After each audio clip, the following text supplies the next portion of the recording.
everyone, and welcome to another episode of Just Another Yapper. Today, I am going to be reviewing the Odyssey, and this will be a spoiler review. I repeat, this will be a spoiler review. So if you haven't seen the movie yet, go out and see it, and then come back and we can talk about it. All right, you have been warned. I hate spoilers, so I just wanted to make it very clear to you if you're watching this. But if you haven't and you don't care about it and you're still watching, thanks for watching. I saw a trailer for it and I was like, because unlike many of my peers, I have never read the book at all. So I'm familiar with like the Trojan horse, but I just dip my toe in as far as like that kind of knowledge for that stuff. So for a book that's been around or a story that's been around for this many years too, you can't really get that upset if you get spoiled anyway. But so I had no expectations. Well, I had some expectations as far as like it's a Christopher Nolan film, and I was looking forward to it. He's made one of my favorite movies, in The Dark Knight,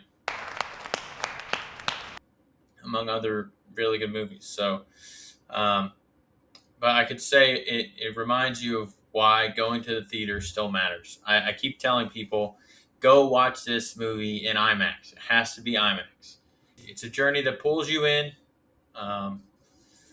One of the things that I love right away is just you feel the scale of Odysseus' journey. And excuse me if I mispronounce some names moving forward. So there's your warning.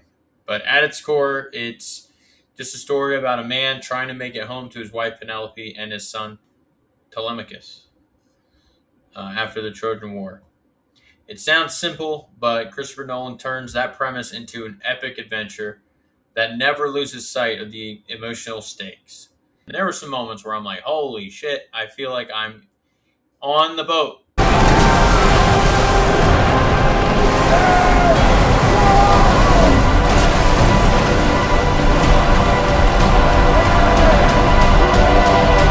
Which ultimately is a place you don't want to be as the movie plays out.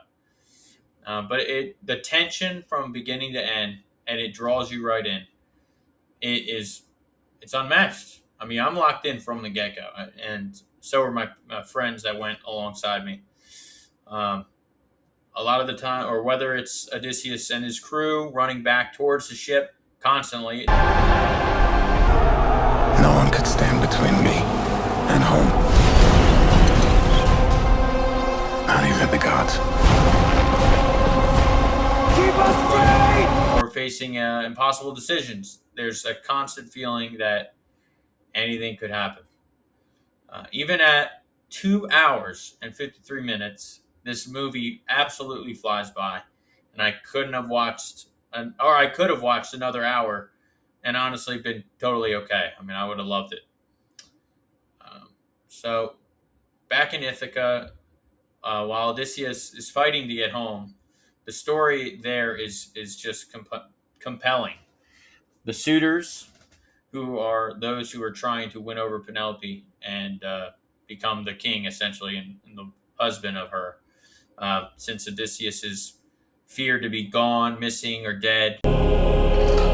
Ithaca's king is coming back. No, he's not. My dad is coming home.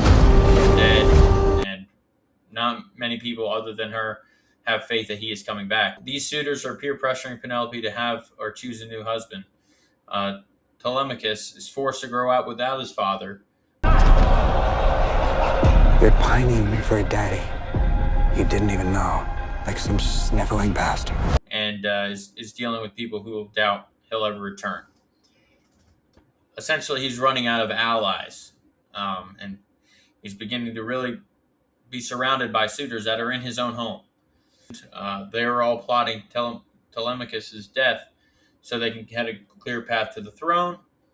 And while the audience knows what's waiting for Odysseus when he gets back home, every setback to that journey feels even bigger or more significant. One of my favorite parts of the movie is the Trojan horse.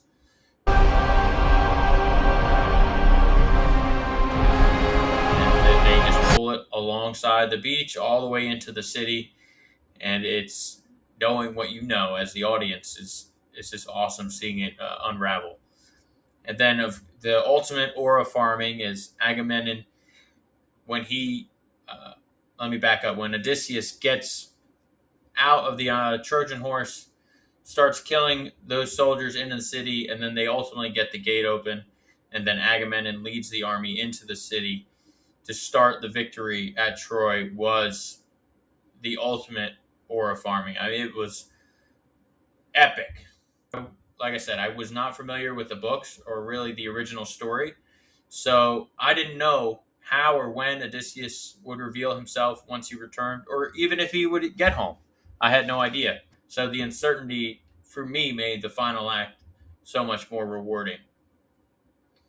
And one of my favorite moments is when um, Odysseus gets back to the city under a different alias, and his son Telemachus realizes that Odysseus is caring for his old dog, who they flash back to him with him as a puppy, and then you go see him comfort the dog, and the dog starts wagging its tail, and you see in real time Telemachus understanding, like, oh, that's my dad.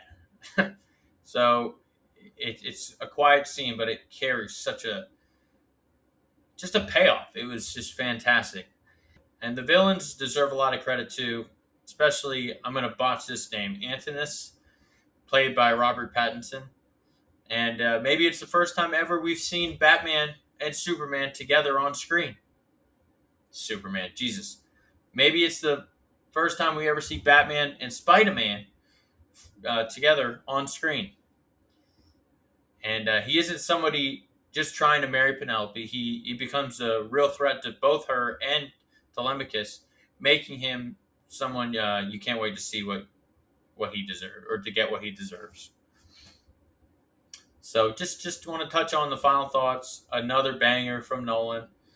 The cinematography is stunning. Performances are fantastic. Everything works together to make the journey feel both epic and personal.